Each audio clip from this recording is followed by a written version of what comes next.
नमस्कार भाइयों और बहनों। आज हम भारतीय संविधान के पहले चैप्टर संविधान का निर्माण के महत्वपूर्ण बिंदुओं पर चर्चा करने जा रहे हैं। यह हमारा पहला भाग होगा।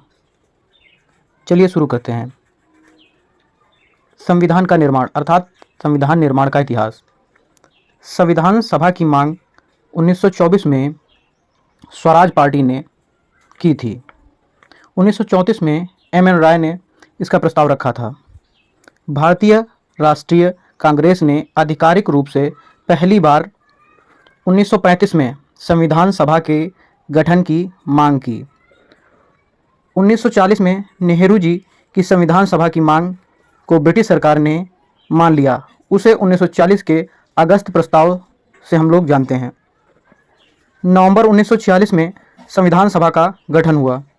संविधान सभा की कुल सदस्य संख्या उस समय 389 होनी थी। 296 सीटें ब्रिटिश भारत अर्थात ब्रिटिश प्रांत जो ब्रिटिश शासन के अधीन थे। 93 सीटें देसी रियासत में थीं। प्रत्येक 10 लाख लोगों पर एक सीट आवंटित की गई थी।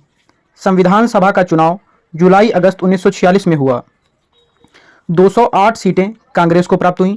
73 सीटें मुस्लिम लीग को मिली थी। 15 सीटें स्वतंत्र सदस्यों की थीं।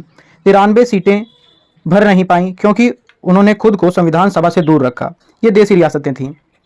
संविधान सभा की पहली बैठक 9 दिसंबर 1946 को हुई, जिसका मुस्लिम लीग ने बहिष्कार किया था। इसलिए बैठक में 211 सदस्य ने ही हिस्सा लिया था। 13 दिसंबर 1946 में उद्देश्य प्रस्ताव पेश किया गया था। जवाहरलाल नेहरू के द्वारा इस प्रस्ताव को पेश किया गया था। अब हम विगत वर्षों में संबंधित टॉपिक से पूछे गए प्रश्नों पर चर्चा करेंगे। भारत के लिए सबसे पहले संविधान सभा का विचार किसने दिया?